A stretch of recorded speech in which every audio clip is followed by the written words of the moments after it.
Welcome, ladies and gentlemen, back to Skyrim. My name is Camel. More pressingly, however, welcome back to the Elder Scrolls Detective series.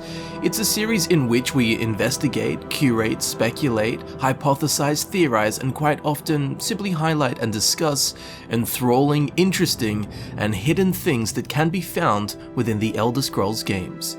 Today we will find ourselves spending our time primarily in Falkreath, in a seemingly quiet and quaint corner of the hold. Something rather dark has gone overlooked by so many players, although the surface will have been scratched by some. To start our investigation, we'll paddle our way to the sleepy southern shores of Lake Ilinalta, swollen with snow runoff from the surrounding mountains. Here the lake drains into the lowlands of the Falkreath hold, giving the verdurous area ample water supply to flourish as it does. At the headwaters, we'll find a picturesque chocolate box scene. A beautiful little mill, a small wooden bridge, and a cozy cottage, all of which is nestled into the thick boskage of the Falkreath forest. This location is Half Moon Mill.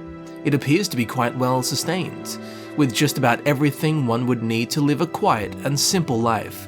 A nice lumber mill to produce timber, a wooden shed for storage, a stone cottage for shelter and warmth, chickens for meat and eggs, a nearby iron ore vein to provide metal for repairs. They have a lake's worth of fresh, beautiful water, and of course it provides fish too, coupled with a rich forest to provide game and forageable produce. It's the dream setup. Strangely though, next to the bridge in the water there is a stack of cut lumber scattered seemingly randomly in the water, perhaps acting as some kind of dam, but that's no good use of what appears to be otherwise top-notch wood. Especially at a mill, you don't want to be dumping your product into the stream. Maybe the tenants are terrible lumberjacks, although if that were the case, I don't think you would own a mill. A little strange, but okay, whatever. If we do keep poking around, we will start to find oddities. As just behind the cottage where the clearing meets the edge of the forest, we will stumble upon a stump, that of a tree which was presumably felled for logging purposes. Regardless of that, atop the stump is a bottle of gnawed mead, a dead rabbit lying on a bed of blood spatterings, likely the fruits of a snare set by the occupants of the mill. What isn't exactly textbook is the bloodied fork accompanying this rabbit, suggesting that someone sat down with their mead and fresh raw rabbit and just tucked into it, consuming the uncooked flesh of thine local Falkreathian hare. That's odd to put it simply, but it's not too crazy. From here we'll see on the edge of the lake there is a wooden shed or shack type of structure. We should wander over and take a look in there. Well, it isn't quite the selection of old gardening tools that I was expecting. Instead, it appears to be a room for slaughtering, butchering, and hanging animals for their meat. Look, to be fair, all the way out here, this is totally normal. You don't exactly have a local butcher to go to. You have to live off of the land, survive by yourself. So I think it's fair to say there's actually nothing suspicious here. Until we take a look at what type of meats they are eating. They have some nice juicy chunks of venison, lovely rabbit haunches, hanging hare and pheasant, some bloodied rags likely for cleaning the mess. Imagine if they were torn clothes of murder victims. Oh, and look, a human skull, human rib cages, and another human skull amidst jib body parts and shattered humanoid bones. It's definitely not the diet of your average lumberjack. At least I bloody well hope not. It is becoming increasingly clear that something isn't quite right here. Over in the corner of the shed we can also find a troll's skull. This may seem trivial, but to this investigation, this is quite important, as it suggests that whoever lives here was able to kill a troll, therefore keep its skull in their shed. Now, trolls within the context of the general population of Tamriel are very powerful creatures. Lest we forget, at the unmarked cave in the eastern highlands of the Reach, we can find the legendary troll slayer Frofnir Trollsbane, dead, with his equally legendary unique weapon designed specifically for ruining trolls, the warhammer Trollsbane. This guy was so much better at killing trolls than everyone else, he was literally named after it, as was his flaming hammer Trollsbane. Now, importantly, there are two trolls here, They're not even frost trolls, they're not cave trolls, they're just your average old trolls, the weakest of the species. And they were able to take down their greatest threat and heroic nemesis, Frothnir Trollsbane. So, for clarity, the implication that these simple lumberjacks could kill a troll spoon feeds us suspicion that whoever lives here is not your average logger, at the very least possessing enough strength and might to fell not only trees, but also a troll. These trolls just don't kill themselves, you know. Oh, except for that one in Oblivion that actually did kill itself and committed suicide and left a note and everything. Terrible grammar. But you can check out the Oblivion Easter egg video for more info on that one. But back to the here and now. I think it's high time we spoke to the owners of Half Moon Mill. Things will become increasingly clear, but also confusing at the same time. The two owners are suspected siblings and partners, Hert and Hern. Let's hear what they have to say. We'll start with Hern. Well now, what have we here? A lost little lamb. Lone travelers can find these woods a little treacherous. We've been looking for someone to join us in a hunt. Geez, that's some teeth you got there. What's that I smell? Sunblock SPF 10,000? Let's finish this and go and talk to the woman, Hert.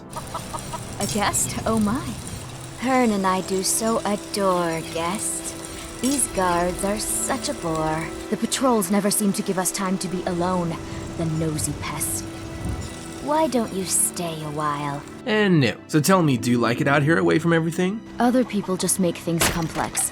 Out here, Hern and I can get everything we need from the occasional traveler. Do you get many guests? We have guests as often as we can, but there aren't a lot of travelers these days. The war keeps people off the roads. What locations does this mill supply? We supply Falkreath to the south. Until recently, we supplied Helgen. Falkreath trades with the surrounding holds, and without our wood, they would have trouble keeping their prices low. I'd better get going. Yes, you took the words right out of my mouth. If it isn't clear, Hert and Hern are both vampires, running a lumber mill out in the middle of nowhere in the Falkreath hold. While we do have a whole rabbit hole of theories to delve down with these two, they both possess a striking and ironically unnatural quality for vampires.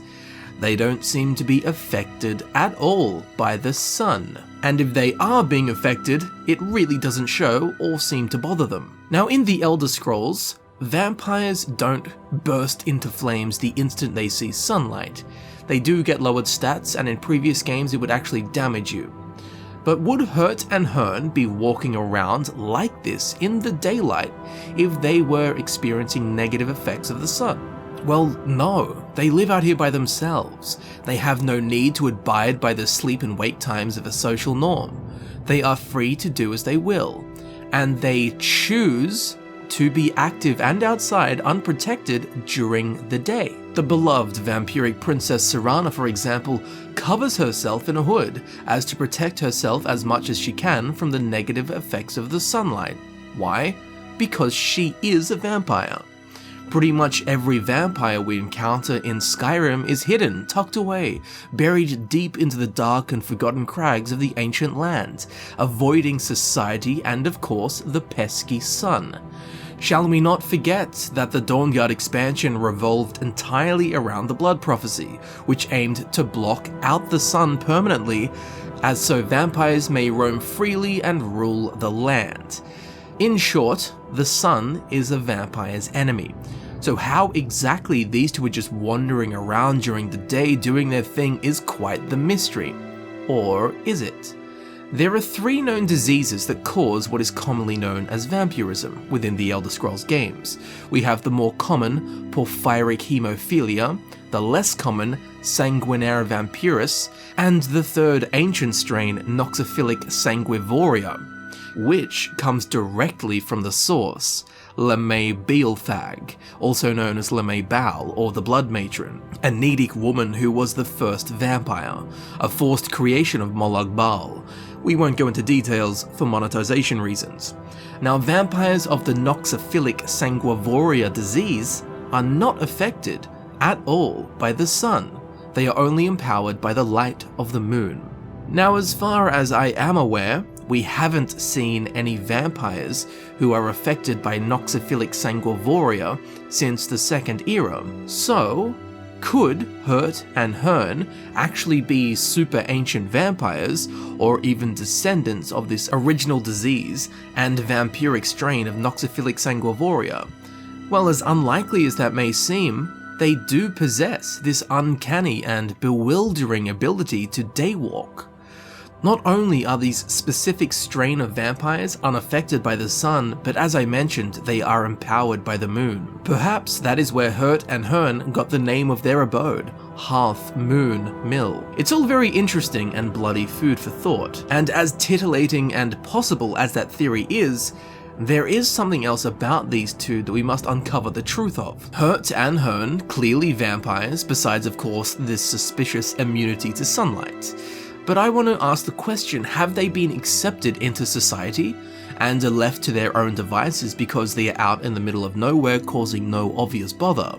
Or are they living out in the middle of nowhere to lessen the chances of being found out? Now generally, like 99.9% of the time within the average populations of Tamriel, vampires are not accepted. Not only that, but they are hunted and killed, they are despised, cursed, as they are seen as a great threat to the people. With that said, there are exceptions. We can find an example right here in Skyrim, at the Blue Palace in Solitude, where the court wizard of Solitude, Sebile Stentor, is in fact a vampire.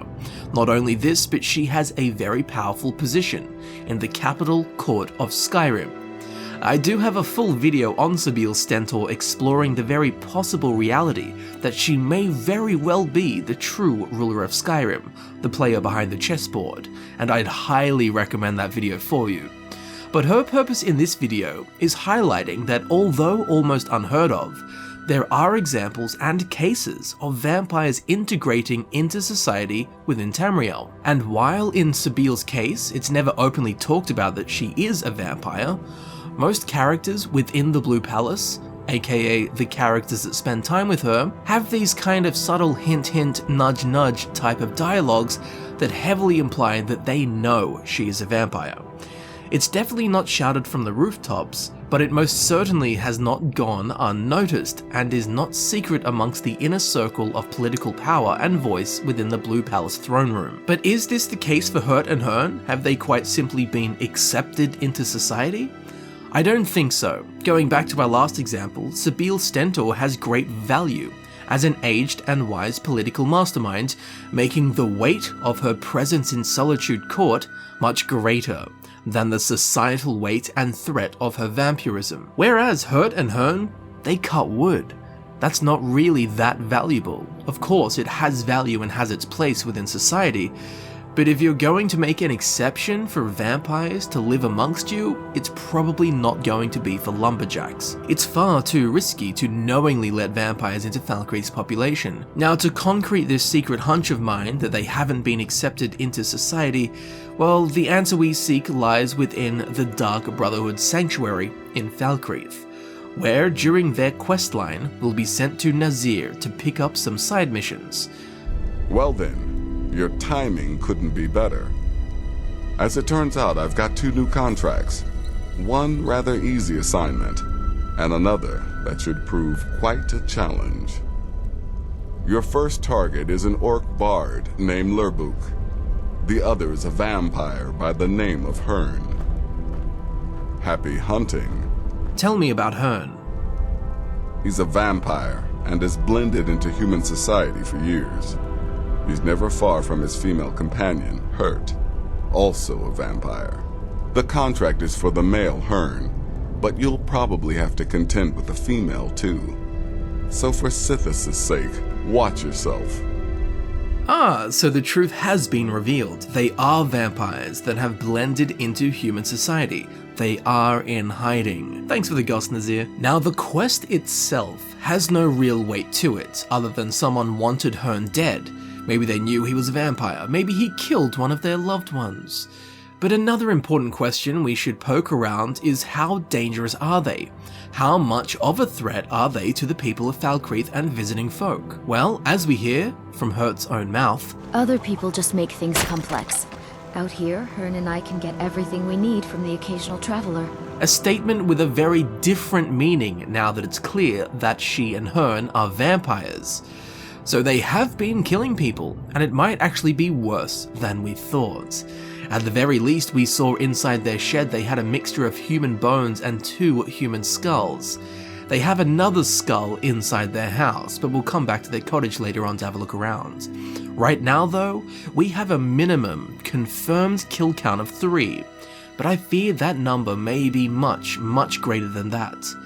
It's time we explored the surrounding area of Half Moon Mill to see if we can find anything suspicious, any clues, anything that might suggest nearby vampiric activity. Just to the west of Half Moon Mill, the ground will rise slightly crested with a cairn, adorned by a waggling bolt of cloth, the surrounding ground peppered with native mountain flowers, painting a picture-perfect scene in the deep woods of Falkreath. As we get closer though, we'll spot some more colour, and it's not from the flowers, it's blood. We'll soon realise there is in fact a corpse, slumped and blood spattered at the base of the stony mound.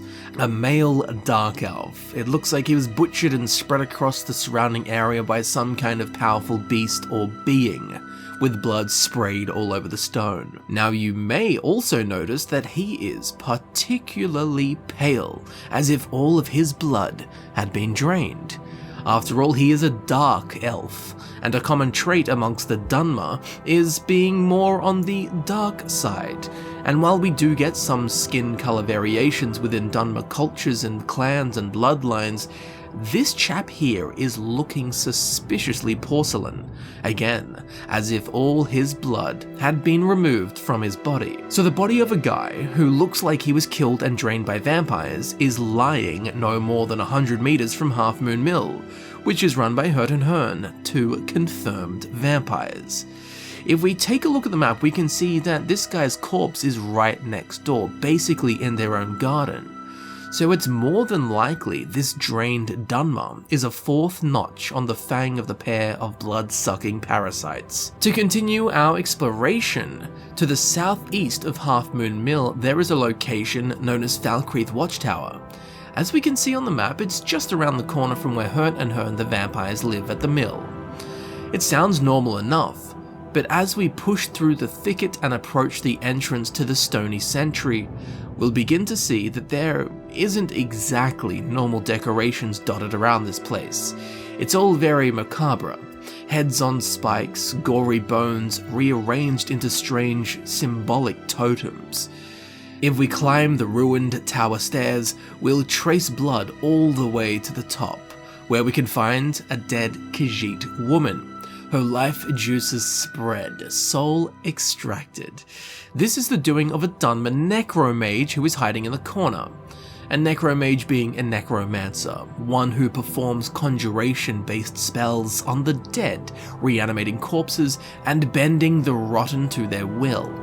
Now, while she is not a vampire, if we stop and think for a minute, this necromage could very well have a relationship with the nearby vampires Hert Hern. If Hert Hern abduct, abuse, murder, and feed on travelers, but also do not wish to raise suspicions, they need to dispose of the corpses. And what better way to get rid of a corpse than to give it away to someone who needs it, such as a necromancer that lives literally down the road. And out the front of Falkreath Tower, there is also a wooden cart, perfect for transporting corpses up and down the dirt pathways that run through the highlands of Falkreath. Now, while not a confirmation, the proximity and convenience for both parties is supremely suspicious. And to add the third peak to the triangle, there is a third nearby location just to the north of the Falkreath Tower and to the east of Half Moon Mill. It is what seems to be an ancient gravesite. At the center of a flat clearing in the woodland, there is a rather unique tomb comprised of a central cairn and 6 surrounding graves. As you may have spotted, there are also 2 skeletons risen and ready to protect the area. While Hert Hern could use this site to bury bodies, it's more likely that these skeletons are their thralls and protect the area. Although we have seen no evidence that Hert and Hern participate in the dark arts of necromancy and ancestral resurrection themselves, these schools of magic are often seen being used by vampires. How many times do we go into a vampire's lair and see risen thralls and skeletons walking around at their command? All the time. Maybe these graves are that of Hert and Hern. Maybe they rose from the dead themselves. Maybe they used these skeletons to capture travelers and hunters. Maybe there is no connection at all. Perhaps Hert and Hern are connected to the necromage in Falkreath Tower who's been resurrecting these skeletons here. There are many options, none of which have any concrete keystones to set the theories in place, but I would hope that you agree that the combination of the proximity of these locations, how close they are all together, and the common undead themes is a grandiose dose of suspicious food for thought, and sure makes the underlying darkness of Hert and Hern the Lumberjacks possibly run much, much deeper and more black than first impressions might have given. And while I understand some of that might sound a little bit out there, it's important to remember that the three closest things to Hert and Hern, the vampires, is three things that vampires are definitely known for and would totally be involved in: necromancy, dealing with a necromancer to get rid of bodies, and also a body drained of all its blood. It's pretty damn suspicious. So far, it's giving them a really dodgy rap sheet. Now, another question that I wanted to answer is, are Hert and Hern actually lumberjacks? Or is that just a front, a lifestyle disguise, so they are less likely to raise suspicion? My thought is that it's yes to both. I think that they are lumberjacks, but I also think that they do this so that they can slot right into the Falkreath life with as little suspicion as possible. Some people believe that they are in fact not real lumberjacks, and there is some backing for that. Like we saw at the start of the video, they have a whole stack of perfectly good timber lying in the headwaters next to the bridge. Like, why waste all that good wood? It'd be like going to a blacksmith and all their armor for sale sitting in the stream next to them. It makes no sense at all. Almost as if they don't actually know what they're doing. Hert also says this: We supply Falkreath to the south. Until recently, we supplied Helgen. Falkreath trades with the surrounding holds, and without our wood, they would have trouble keeping their prices low. That Half Moon Mill supplies Falkreath and previously Helgen. Now, the funny thing about the city of Falkreath is that it has its own mill. A dedicated on-site mill that creates processed lumber for Falkreath. So why would they need that of Half Moon Mill? I don't think they would. But on the flip side of that, Hert does say that they provide lumber to Falkreath to help them keep the prices down. So on that side of the coin, it does make sense that they would provide lumber to Falkreath. But she also said that they used to supply Helgen, which is more likely as Helgen doesn't and didn't have its own lumber mill. So they would need to outsource their timber from a nearby mill. And I mean, if we look at the ruins of Helgen, most of it's wood, not a lot of stone structures. So yes, the city of Helgen would have needed a supply of lumber. The strange thing about this though, is that if we look on the map, Half Moon Mill is not the closest lumber mill to Helgen. Riverwood is twice as close. Not only that, but the lumberjack Hod says this: Wood cutting's my trade. Best log splitter from here to Riften. Claiming that he's the best in the area, from here all the way to Riften. So why would Helgen get their wood from Half Moon Mill, which is literally double the distance away compared to Riverwood, who has an admittedly self-proclaimed master log splitter? I mean, even sourcing the lumber from the city of Falkreath would be closer. Hell, even getting it from Ivarstead all the way in the Rift is about a similar distance to Half Moon Mill. So that's a little strange in terms of distance and proximity, but with that said, sure, they could have provided Helgen with wood, and I am certain that they are actually lumberjacks, as throughout the entire surrounding area of the forest, there are tons of tree stumps. I've never seen a more scarred forest from felling, the results of Hert and Hern cutting down the trees to be processed in the lumber mill. And even if they were faking it and just cutting down trees, where did those 50 or so trees go? Well, I think they are legitimate lumberjacks, so my answer is that they cut the wood and sold it. Also, with the Hearthfire DLC, we are able to buy sawn logs off of Hert. So going back to my original conclusion, I think that they are active lumberjacks, but I also think that they are lumberjacks so that they fit straight into society and raise as little suspicion as possible, because who's going to suspect two random lumberjacks who walk around in the sunlight to be vampires? Not me. Now, another interesting thought that I want to put out there is, how long have they been here? By the looks of how many trees are missing in the local bosques and groves, I would say a very long time. Which is fine, because they are vampires. Although I would suspect that a lumberjack is a terrible profession for a vampire. Surely you'd want to avoid day-to-day contact with long, sharp pieces of wood. That could potentially stake you through the heart, but each to their own. Maybe they like to live on the edge of society. So now we'll have a look inside their house, which gives birth to probably the most obscure theory in regards to these two. While admittedly there isn't really much of note in here, if we look inside the cauldron next to the hearth, we'll spot some bad news. As we can see, the cauldron has 2 leaks in it. They should get that repaired. Over on the dinner table, there is a third skull that we spoke of earlier. It's no big deal. We've established that they are vampires that hunt people at this point. A victim's skull is no biggie, it's to be expected. But what I did want to address before we go howling mad at the last theory is a particular hanging vegetable: garlic. Now, in real-world mythology, vampires have a weakness to garlic. So naturally, when I walked into a vampire's house and they have hanging garlic, it made me have to do some research into this, as Elder Scrolls lore and real-life mythology doesn't always line up. So, do vampires within the Elder Scrolls universe have a weakness to garlic? Well, I found an answer for us. In the Elder Scrolls IV Oblivion, in the Dark Brotherhood Sanctuary of Shadenhall, the Executioner, a Breton vampire named Vicente Valtieri, he has a note that he's written in his room detailing garlic. Damn that young fool Antoinetta and her experimental recipes, as if the stench of her cooking weren't bad enough. Last week she made a particularly offensive dish consisting of mandrake, onions, and garlic. Garlic. I told her repeatedly of the danger this plant poses to me, but she has obviously not heeded my warnings. It is strange, this reaction I have to garlic. In all my wanderings, in all my research, I have never encountered another vampire thusly affected. It is true that some popular lore holds that all vampires have an inherent weakness to garlic, but this is simply not the case. My situation, as far as I can tell, is unique. If I were to somehow come into contact with garlic, if it in some way came to be on my person, the results could be catastrophic. I would most certainly suffer from a loss of strength and stamina, and fear my resistance to magic would be nearly completely nullified.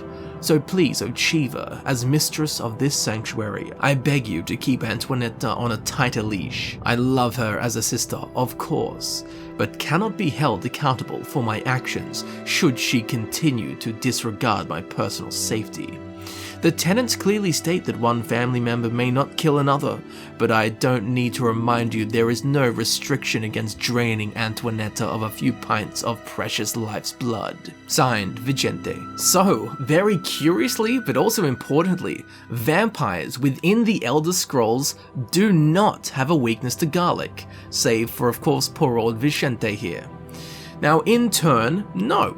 A vampire having garlic hanging in their lair, or house in this case, is nothing special within the Elder Scrolls. I did have to look into it, in case there was another seemingly unique resistance that Hert Hern possessed when compared to other vampires, like their immunity to sunlight. Perhaps they had a unique immunity to garlic. But it turns out they don't, so while it is actually relevant, I thought that you would love that garlic-flavored piece of lore. So, now we turn to the final page of Hert Hern. It is a weird one and probably nonsense, but it's fun nonetheless. So inside their house, you'll notice a distinct lack of reading texts. Not a tome, transcript, manuscript, pamphlet, or stone tablet to be found. Well, actually that's a lie, as if we peek under their bed, we'll find there is actually one book to be found, and a strangely specific one at that, Physicalities of Werewolves, detailing in a rather morbid manner the anatomical study of werewolves performed on live subjects. It also explains physical attributes that the disease/curse will bring to the sufferer. So why would two vampires have such a book? If it was amidst a library of books, it would stir up no suspicion at all. But the fact that it is the only book in the entire house means that it must have a purpose. It's special, like Hert and Hern have been researching werewolves for whatever reason. Well, one reason might be that Hert and Hern have been having werewolf trouble. At first, it might seem an obscure thought for the sleepy hold of Falkreath, but it sure seems pretty normal today as we're talking about sun-proof vampire lumberjacks. But if we remember, there actually has been werewolf trouble in Falkreath.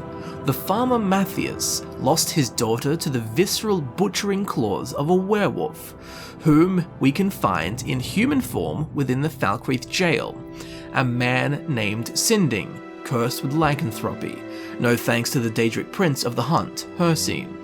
Now, the theoretical werewolf trouble that Hert and Hern may have faced, leading them to acquire and study such a specific book to further their knowledge on the physicalities and weaknesses and strengths of werewolves, well, this hypothetical encounter may have been from Sinding himself, or another. While we don't encounter another werewolf in Falkreath, the concept is sound. Sinding explains that he came to Falkreath to hunt a great beast, to appease his cursor, Hircine. Allegedly, if Sinding managed to slay this great beast, which we later discover is a great white elk, Hircine would lift his curse, aka his curse of lycanthropy.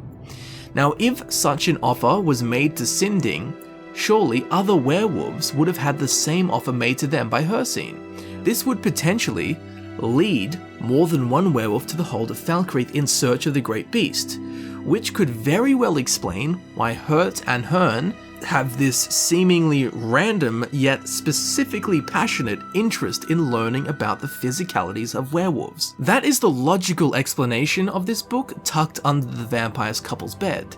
There is another extension to this theory though, and it is crazy. So, if either Hert or Hern had a run-in with Sinding or another werewolf, and they were bitten or scratched or experienced some kind of trauma, which would normally cause the lycanthropic infection to be passed to the victim, well, I would imagine if that happened to you, you'd want to read up on it.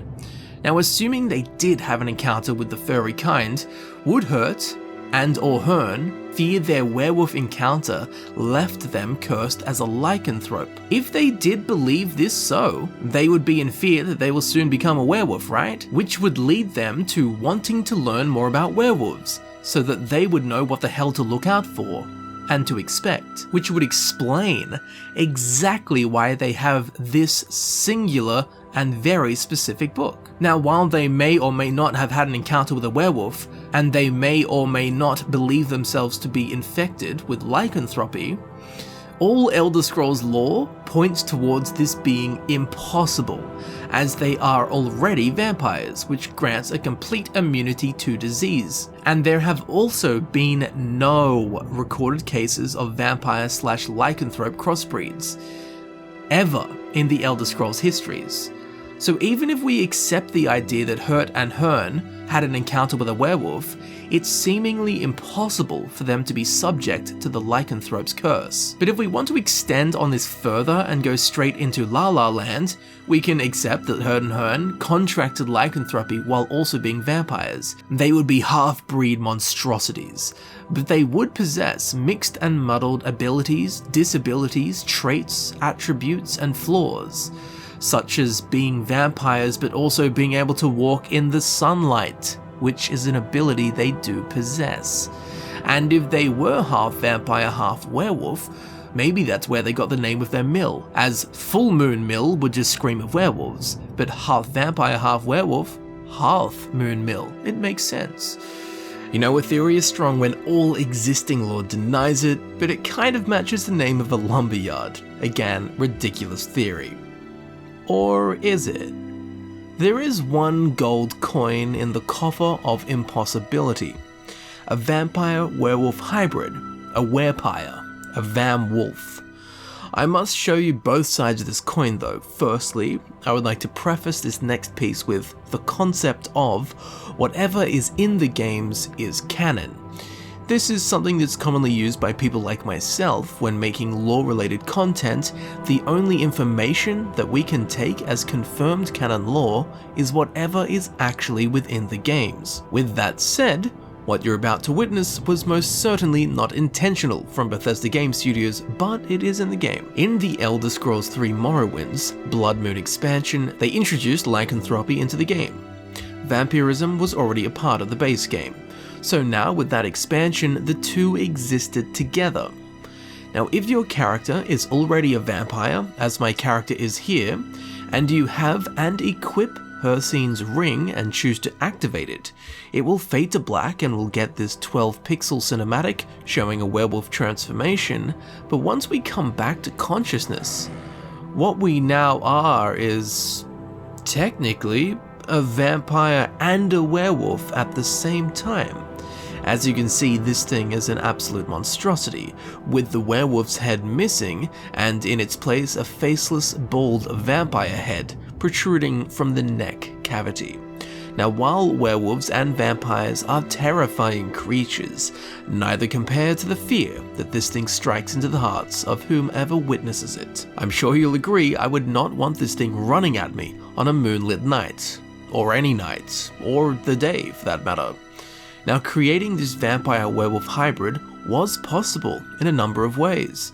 All but one method, the method I showed you, was patched out by Bethesda Game Studios. And you know that when Bethesda Game Studios actually patches games after release, they really didn't mean to originally include whatever they ended up fixing and patching out. However, they left this method in, so technically, if they choose to leave it in and it's doable within the game, it's theoretically canon, even though it's obviously totally not canon or intentional. So while there is no lore to support it, I present to you this gift, a vampire-werewolf hybrid. So yes, it is doable, but no, I would not go to court with this as evidence to prove the existence of werewolf-vampire hybrids within the Elder Scrolls universe. Now, to prevent ending on a note filled with such dizzying craziness, I may have found a more sound theory for this book's presence inside Hert Hern's household. In the Elder Scrolls II Daggerfall, there is a research manuscript titled Vampires of the Iliac Bay, written by a man who was a vampire but had since been cured, in which he explains in detail the various experiences that he had faced and discovered about vampirism during his time as a vampire.